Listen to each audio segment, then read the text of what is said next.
Imagine waking up tomorrow and discovering that your surname has just been, well, permanently erased. Right. Your bank account is totally meaningless, you don't own your house, Yeah. and you actually aren't legally permitted to celebrate your birthday anymore. Yeah, birthdays are just gone. Exactly. In fact, birthdays are a thing of the past. And that is the exact reality proposed by the document we are looking at today. We're diving into a manifesto that doesn't just want to reform society. It wants to completely dismantle and rebuild human governance, family structures, and, your fundamental personal identity. It really is a staggering piece of literature. It really is. The text is titled The 18 Channels for Humanity's Civilizational Leap, and it was authored by Feng on November 25, 2025. Wow, so very recent. Very recent. And calling it a leap barely captures the scale of this blueprint. The author is presenting a literal, actionable roadmap for our immediate future. Right. So in this deep dive, we are going to objectively examine all 18 of these proposed channels completely impartially. Yeah, we're not taking sides here. Exactly. We aren't here to endorse or condemn the ideology. We just want to analyze the underlying mechanics of, how a society would even function if it attempted to solve every major modern conflict. Just by erasing the very boundaries that define us. Right. What's fascinating here is that the author attempts to fix everything from economic inequality to geopolitical war by just removing all those dividing lines. Okay, let's unpack this. Because reading through this blueprint, it feels like opening a world-building Bible for some radical sci-fi civilization. It really does read like sci-fi. But it's presented as a literal roadmap. So to understand how this changes your day-to-day life, we first have to look at the macro shift. The big picture. Yeah. Before this plan can reshape you as an individual, it has to wipe the global geopolitical slate completely clean. The text systematically abolishes the entire concept of the nation-state. Right. No more countries. None. National governments, constitutions, all international borders, just entirely dissolved. And their administrative functions are handed over to something called an AI alliance.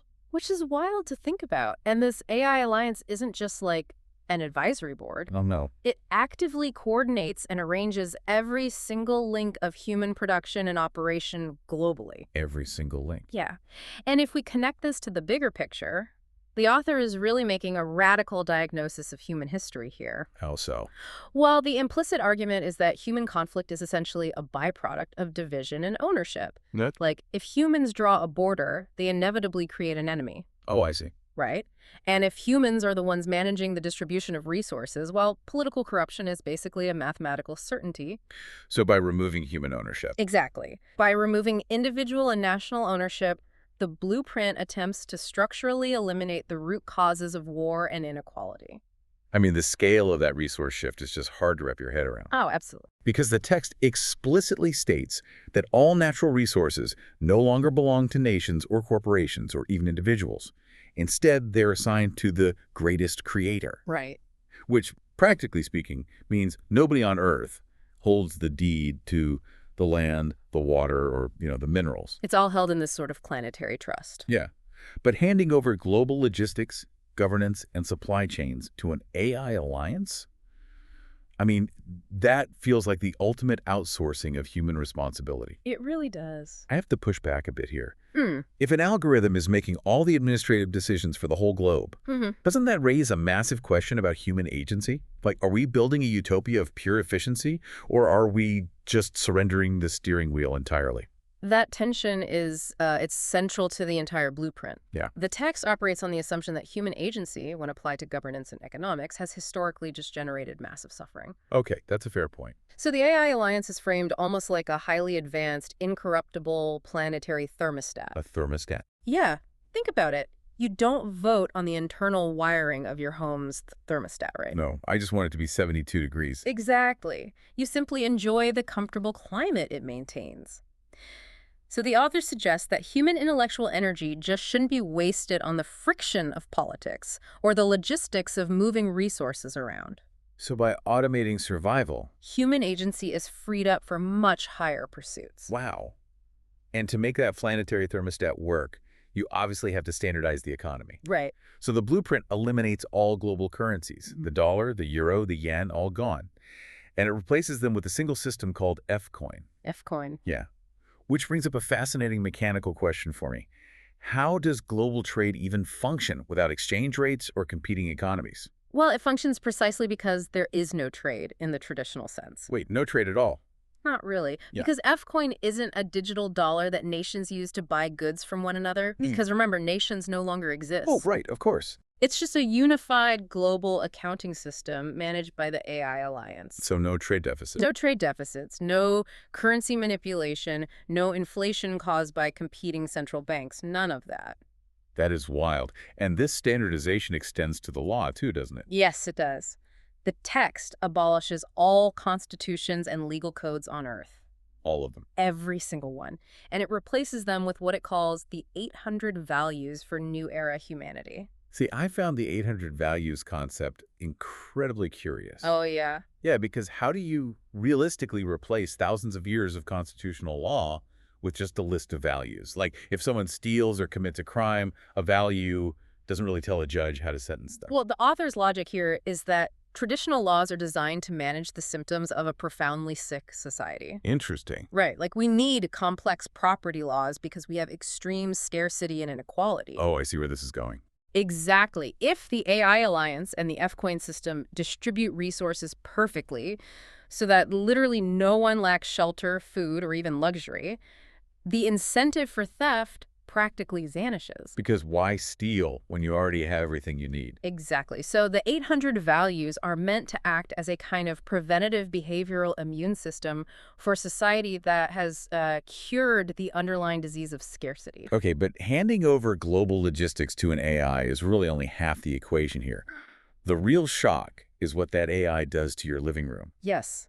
The micro shift. Let's move from the macro global structures to your intimate daily reality. Like, what does your Tuesday actually look like in this new world? It looks completely different. Completely, because the blueprint actively dismantles the traditional nuclear family. Yeah, that's a huge one. It replaces it with what the author calls the second home life and production model. This represents just a monumental paradigm shift. Under the second home model, the text dictates that the care of all elderly people and the raising and education of all children are placed under a unified global arrangement. Wow. So the small family unit is essentially dissolved into this massive integrated community structure. So just imagine this for a second. Imagine a life where the immense, crushing mental load of modern adulthood just vanishes. Sounds pretty nice. Right. You aren't stressing over how to afford childcare. Mhm. You aren't agonizing over finding a humane nursing home for your aging parents.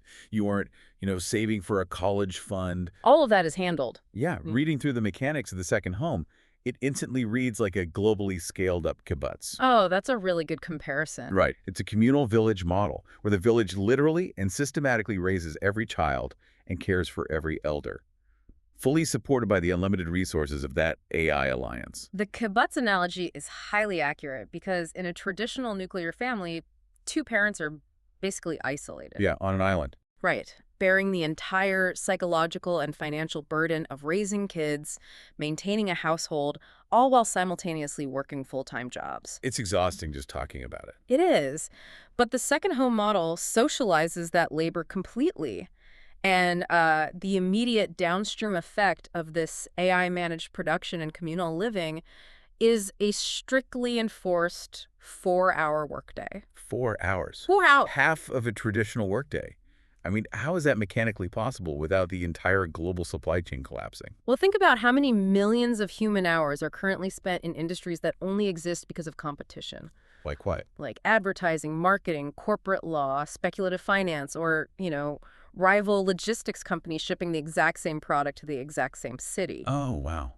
Yeah, when you put it like that. Right. When the AI Alliance optimizes production based purely on human need, without the requirement for corporate profit margins or artificial scarcity, a massive percentage of the global workload simply evaporates. That makes total sense. The labor required to just maintain civilization drops drastically. Okay, so you work from 8 in the morning until noon. Yep. What are you supposed to do with the rest of your day? Well, the text specifically outlines that the remainder of your waking hours are devoted to play, enjoyment, academic inquiry, arts, and creative invention. Wow. All driven entirely by your individual gifts and interests. This requires a profound psychological rewiring, though. Oh, absolutely. because currently a massive portion of human identity is tied to our profession, right? To the daily grind, to climbing this economic ladder built on artificial pressure. Yeah, we are what we do. Exactly. So if you remove the 40-hour or 60-hour survival loop, the text proposes that people will naturally gravitate toward their innate talents. It's a deeply optimistic view of human nature. Very optimistic. It assumes that without the looming threat of poverty, humanity won't descend into lazy apathy. Instead, we'll choose art, invention, and joyful play. But that brings up a really tough question. Who are you, really, if you aren't your job title, or your nationality, or your family lineage? The big identity crisis. Yeah. If you remove all those traditional pillars of identity, what is left?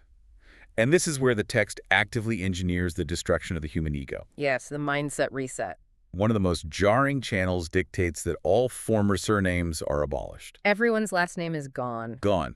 Every single global citizen takes the exact same universal surname, which is Cao, C-A-O, which translates to celestial. Consider the historical weight of a surname, right? It's massive. It denotes property, lineage, tribe, inheritance. It is literally a boundary line drawn between us and them. Yeah. By giving every human being on the planet the exact same surname, the author is deliberately severing the psychological tie to ancestral tribalism. You are no longer a Smith, a Patel, or a Garcia, burdened by the historical baggage or the privilege of that lineage. You are simply a celestial citizen of Earth. And that ego death goes even deeper into your personal life. Oh, it really does. The text discontinues all holidays, all social rituals of gifting and congratulations. Yeah. And it explicitly bans the celebration of birthdays. No more birthdays. You only celebrate natural festivals, like the changing of the seasons. I just find abolishing birthdays fascinating. It is. Because you don't get a day dedicated entirely to you anymore. You don't get a moment where society pauses to inflate your individual importance. Right. Anything that elevates the individual ego over the collective or divides people into distinct ideological camps is systematically removed. And we see this applied to religion as well, right? Yes. All religious doctrines are replaced with a unified reverence for the greatest creator, for life, and for the way of nature. But it's not a new religion per se. No, the author isn't proposing a new theocratic god. The greatest creator serves more as a proxy for planetary balance and natural order. I see. And morality is redefined entirely. It's no longer measured by adherence to rigid, ancient dogma. So what is it measured by? Under this blueprint, morality is measured purely by the generation of joy, happiness, freedom, and blessedness. The text actually provides a term for this ultimate goal. It says humanity must replace the pursuit of money, power, and fame with the pursuit of life's sublimation. Sublimation. Yeah. How exactly does a human being achieve sublimation in this context? Sublimation is a great term to unpack because in physics, sublimation is the process of a solid turning directly into a gas, bypassing the liquid stage entirely. Okay. It becomes lighter, less dense, more ethereal. Right. The author is using it as a metaphor for human consciousness. The goal is to elevate human drive away from heavy, solid, material obsessions. Like hoarding wealth or conquering land? Exactly, dominating others, and transform it into a higher, harmonious state of being. You remove the heavy ego so the individual can become a seamless, joyful part of the natural flow. Okay, here's where it gets really interesting, though. Right. Because while striving for sublimation and joy sounds beautiful, the roadmap for education in this utopia just stopped me in my tracks. The school curriculum. Yeah. The text outlines that schools will teach exclusively natural sciences, music, arts, and practical skills. Social sciences are entirely banned. Completely banned. And it specifically lists philosophy, politics, economics, management, and success studies. They simply aren't taught. I have to push back hard on this. So for it. Banning philosophy. Isn't the act of banning philosophy a profoundly philosophical choice in itself? Yes. How can you possibly have a society striving for the ultimate peace of life without teaching people how to philosophically inquire about the nature of existence? It is a glaring, almost blinding paradox. Right? But, and this is key, if we examine the strict internal logic of the blueprint, it actually aligns perfectly with the author's goals. Okay, walk me through that. The text views concepts like economics, politics, and management as artifacts of a diseased era. Oh, I see. Right. Economics is just the study of how to manage scarcity. Politics is the study of how to navigate ideological friction and power dynamics, and success studies inherently imply that for you to succeed, someone else must fail or be surpassed. Oh, wow. So if you've eliminated scarcity with an AI alliance, and you've eliminated ideological friction by erasing borders and religions, studying economics or politics is like studying the aerodynamics of a horse-drawn carriage. That's a perfect way to put it. It's obsolete information. Precisely. And philosophy, historically, often breeds ideological factions. That's true. So by erasing these subjects from the curriculum, the blueprint ensures humanity stays hyper-focused on tangible realities like nature, science, art, and joy, rather than reverting to old competitive frameworks. So they don't want people overthinking it. The assumption here is that in a mathematically perfect, frictionless society, you don't need to debate how to live. You don't need to philosophize about the meaning of a good life when you are actively living it every single day. It's essentially saying, we solved the puzzle. Stop analyzing the shapes of the puzzle pieces and just enjoy the picture. Exactly. But as we discuss this frictionless utopia, a massive glaring question emerges. How do we get there? Yes. How do you actually get there? How on earth do you enforce a monumental, world-altering overhaul where borders vanish, global currencies disappear, and billions of people willingly hand over their children to a communal structure? It's a fair question. Every historical shift of this magnitude has required catastrophic global war or brutal totalitarian coercion. And this is where the text introduces its most surprising mechanism. The gentle rain. Right. The author explicitly addresses the method of implementation and insists that this civilizational ascent is not achieved through violence, campaigns, struggle, seizure, suppression, invasion, or coercion. Which is completely historically unprecedented. It breaks every rule of historical revolution. Truly. The text describes the transition as happening gently and silently, like fine rain soaking into the earth. It's quite poetic. It relies entirely on voluntary awakening and subtle transformation. The author uses the metaphor of a seed naturally growing and blossoming. And crucially, it speaks directly to the current global elite. I like this. Yes, the blueprint explicitly promises that those with wealth, power, or fame need not fear because no one is going to seize their property or usurp their positions. Civilization rises through civilized, not barbaric, means. So what does this all mean in practice? Let's theorize how this gentle rain actually falls. Okay. If you are a billionaire, your money currently buys you security, influence, and status.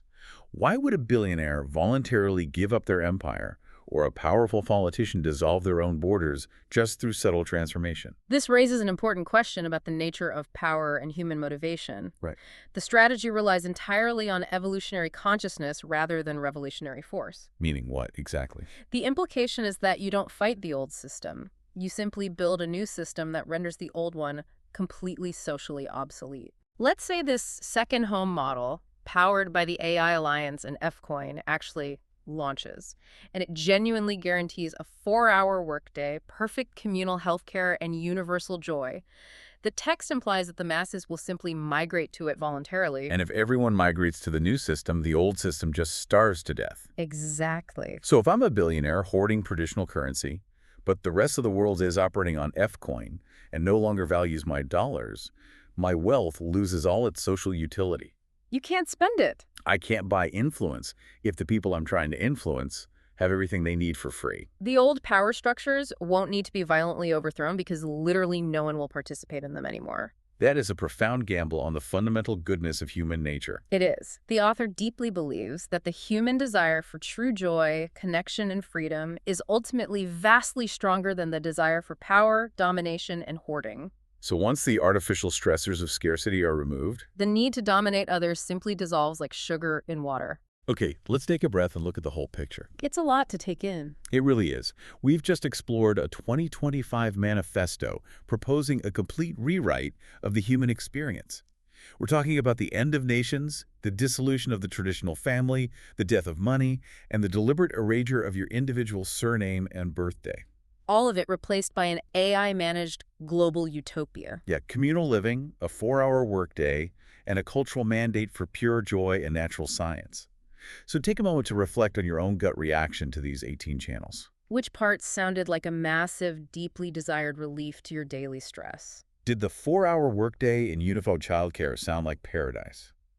And, Which parts made the hairs on the back of your neck stand up? Giving up your personal family lineage. Right, or handing global governance to a faceless AI, banning the study of philosophy. It's just a fascinating mirror to hold up to the way we live right now. It really forces you to examine your daily life and ask what parts of our current struggle are actually necessary for human development and what parts are just inherited historical baggage that we could theoretically choose to drop tomorrow. Which brings us to one final, lingering concept to mull over on your own. Yeah. Let's say this blueprint actually works perfectly. Let's say human society successfully engineers away all financial struggle, all political friction, all interpersonal competition, and all the messy, overlapping boundaries of individual identity. We replace it all with automated efficiency and a mandate for pure joy. Right. If we do that, do we finally reach the ultimate peak of human civilization? Or, in our attempt to remove all the pain, do we accidentally erase the very friction, the very adversity and striving that creates human greatness? If you completely eliminate the struggle of the crime, does the view from the peak still mean anything? Thank you for joining us on this journey today. Keep questioning, keep wondering, and we'll see you on the next deep dive.